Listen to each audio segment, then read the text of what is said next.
할렐루야, 반갑습니다. 2021년 8월 7일 토요일입니다. 오늘도 주님의 은혜가 가득한 복된 하루 되시기 바랍니다. 함께할 찬송은 257장입니다.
하나님의 말씀은 열왕기상 16장 21절부터 23절입니다.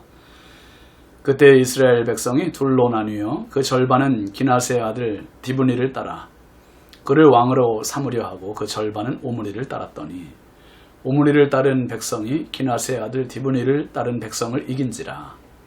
디브니가 죽음에 오므리가 왕이 되니라. 유다의 아사왕 제31년에 오므리가 이스라엘의 왕이 되어 12년 동안 왕위에 있으며 디르사에서 6년 동안 다스리니라. 아멘. 오늘 말씀 제목은 오므리입니다. 우리 옛말에 바늘도둑이 서도둑 된다는 말 있지 않습니까? 뭐 바늘같이 작은 거 훔친 게 무슨 흠이 되겠습니까? 그런데 그것도 무시하고 자꾸 바늘을 훔치다 보면 조금 더 큰 것, 조금 더 큰 것, 그러다가 나중엔 소도둑 된다는 그러한 격언입니다.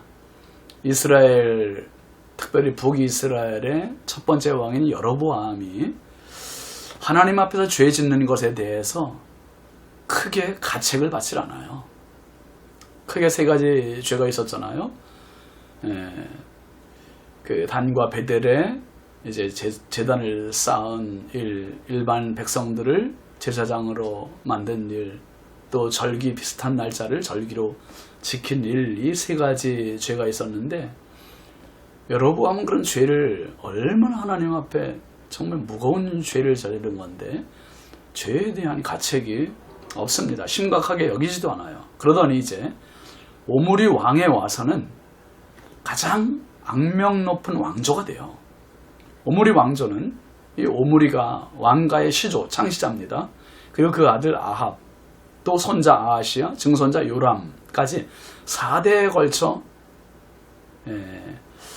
오므리 왕조가 진행이 되어 4대에 걸친 48년 동안 이 왕조를 다스리게 되는데, 왕조에 있게 되는데, 이 오므리 왕에 대해서는 하나님 앞에서 가장 악한 왕이라고 표현하고 있습니다. 그리고 그 아들 아합은 뭐 말할 것도 없죠. 더 심각한 그러한 죄를 저질러서 사실 엘리야 선지자로부터 3년 6개월 동안 비가 내리지 않는 그런 징벌을 받게 되잖아요.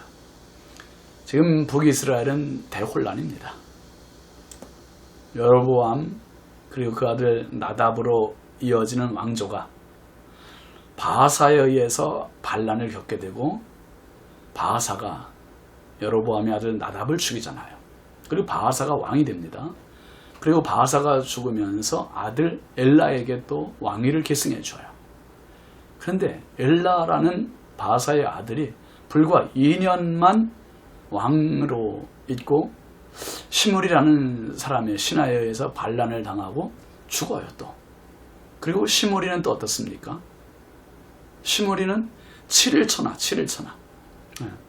백성들이 시므리가 왕이 됐다는 소식을 듣고 오므리를 왕으로 추대하지 않습니까? 오므리를 왕으로 추대하고 이 백성들이 오므리를 앞세워서 시므리가 있는 성읍을 에워싸니까 성읍에서 시므리가 불을 지르고 스스로 목숨을 끊었습니다.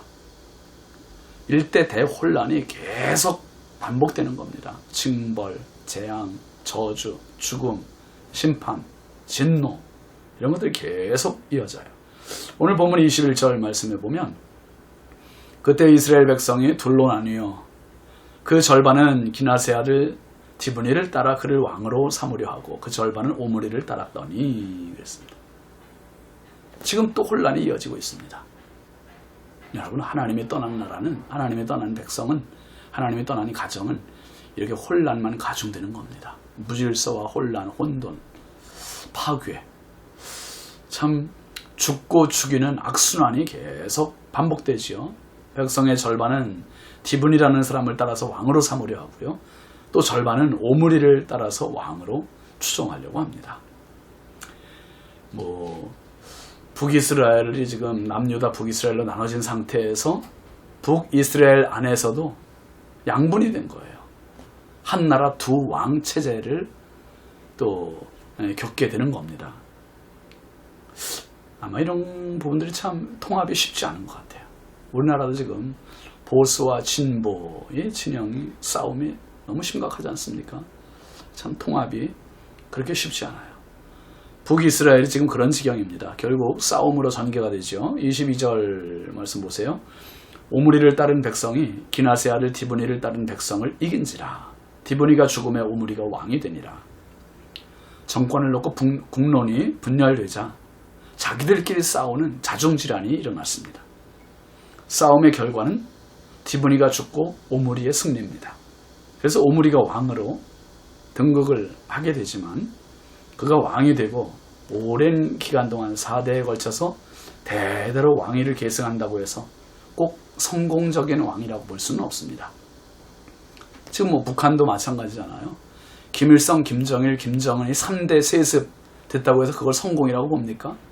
축복이라고 봅니까? 아니잖아요.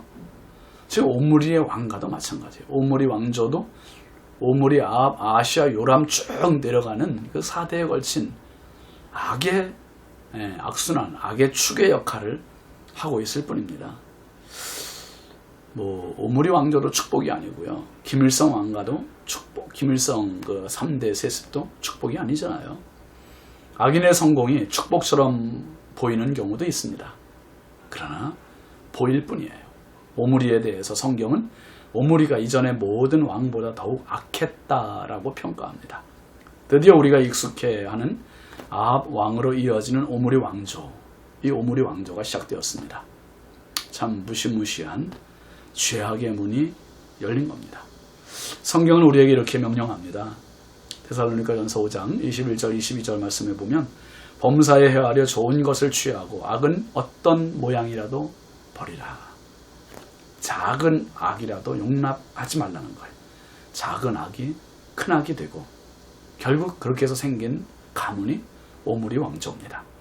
죄의 싹을 자르고 평생 어떤 악도 용납하지 않고 오직 예수 그리스도 한 분으로 만족한 사람, 그 사람이 바로 하나님의 사람이고 저와 여러분이 될 수 있기를 바랍니다.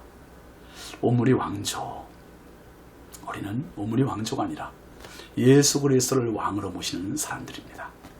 기도합시다. 하나님 아버지 감사합니다. 오늘도 주께서 허락하여 주신 새날, 새 생명 가지고 이 하루를 시작합니다. 하나님, 오므리가 왕이 되는 것은 이스라엘에게 불행이었습니다. 그럼에도 백성들의 우매함은 오므리를 왕으로 삼고 그 통치 기간이 그 아들 아합, 손자 아하시야, 증손자 요람까지 무려 50여 년 가까운 시간이 흘러갑니다. 하나님이 떠나신 나라, 하나님이 떠나신 세상, 하나님이 떠나신 가정 되지 않게 하시고 언제나 오므리가 왕이 되는 인생으로 살지 말고 예수 그리스도를 왕으로 고백하는 저희의 삶이 되게 하옵소서. 오늘도 우리 언행심사가 주의 마음에 합한 삶 되기를 원하오니 주님 붙잡아 주시고 도와주옵소서. 예수 그리스도 이름으로 축복하고 기도합니다. 아멘.